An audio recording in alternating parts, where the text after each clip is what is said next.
Nous allons alors choisir 2 thèmes qui pourraient faire l'objet de notre analyse. Le premier point est relatif à l'électricité. Et le deuxième point est relatif à la route.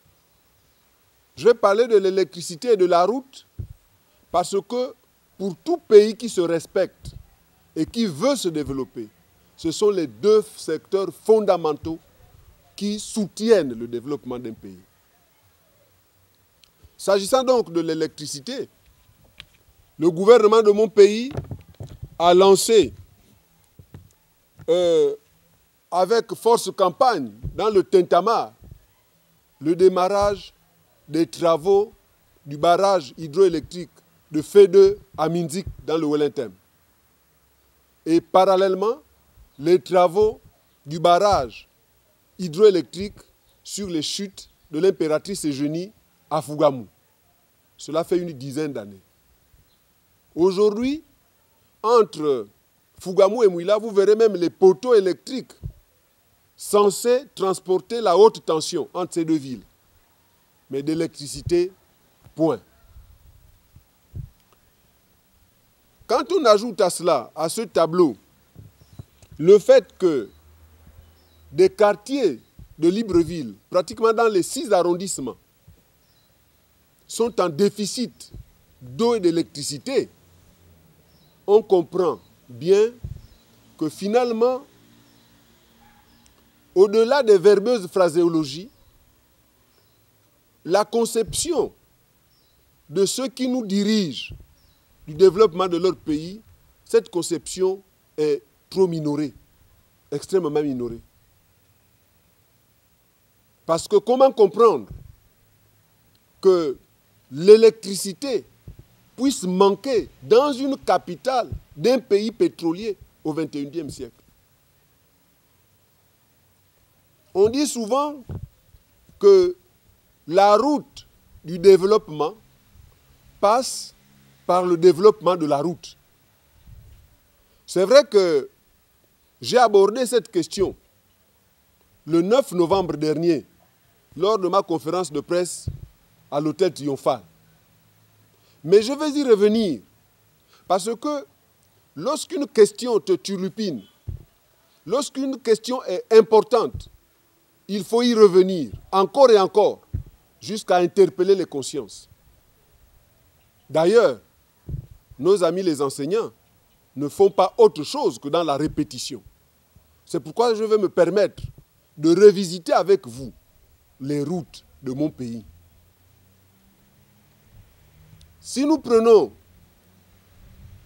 la province de l'Estuaire, vous prendrez l'axe Toum-Kokobich, l'axe Toum-Dongila, l'axe Toum-Kango, c'est la Courroie et la Bannière.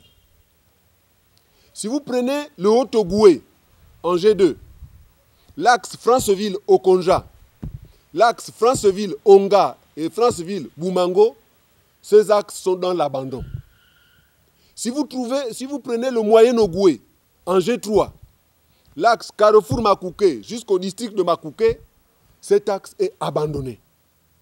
Si vous prenez la province de Langounié en G4, vous prenez l'axe Oyenano-Sindara, Sindara-Ikobe, vous prenez l'axe Yombi-Mandjindolu, vous prenez l'axe Mouila-Yetu, vous prenez l'axe Mouila-Mimongo, Mimongo-Mbigou, Mbigou-Malinga, vous prenez l'axe Lebamba-Mbigou, tous ces axes sont complètement abandonnés.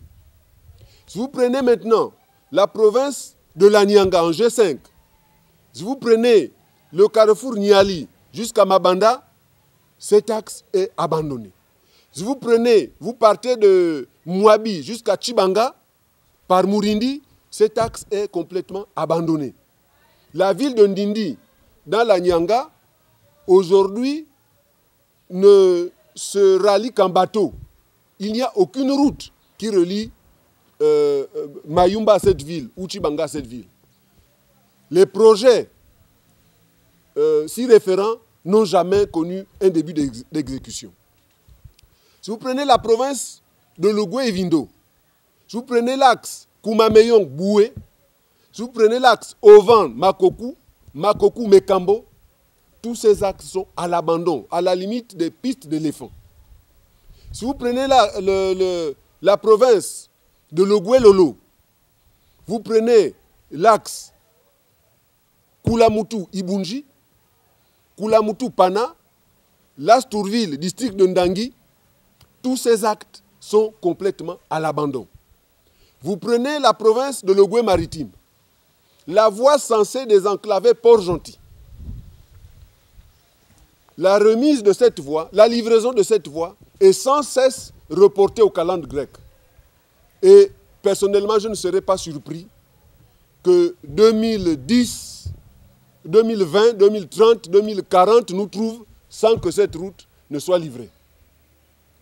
Si vous prenez dans le Wellington l'axe Kougouleux-Médouneux, si vous prenez l'axe Médouneux-Mimvoul, en passant par Sam, le district de Sam, si vous prenez l'axe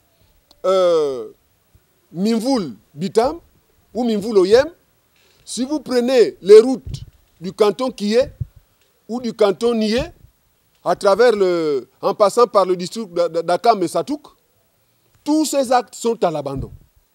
Alors, lorsque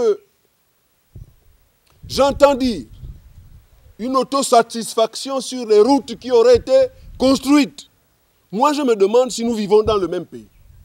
Je me demande où sont ces routes qui ont été construites, parce que là je viens de vous décrire dans le détail les routes de mon pays. Route, c'est trop dire, les bourbiers de mon pays au XXIe siècle. Alors, prétendre le contraire, ça serait de nous mentir à nous-mêmes. Or, comme disait Émile Zola, lorsqu'on enterre la vérité, elle s'amasse sous terre, elle s'accumule sous terre. Arrive un moment où elle acquiert une force d'explosion telle que le jour où elle éclatera cette vérité, elle balayera tout le monde avec elle. Mesdames et messieurs, j'aurais pu parler, à part l'électricité et la route, j'aurais pu parler du logement, j'aurais pu parler de l'agriculture, avec tout le climat que nous avons dans notre pays. 9 mois de pluviométrie, les terres riches, arables. J'aurais pu parler de la pêche, de ce qu'un pays, aussi riche que soit le Gabon, soit encore à la remorque d'autres nations pour être nourries. Mais le temps ne s'y prête pas. Je crois qu'à l'avenir, nous trouverons d'autres occasions pour en parler en long et en large.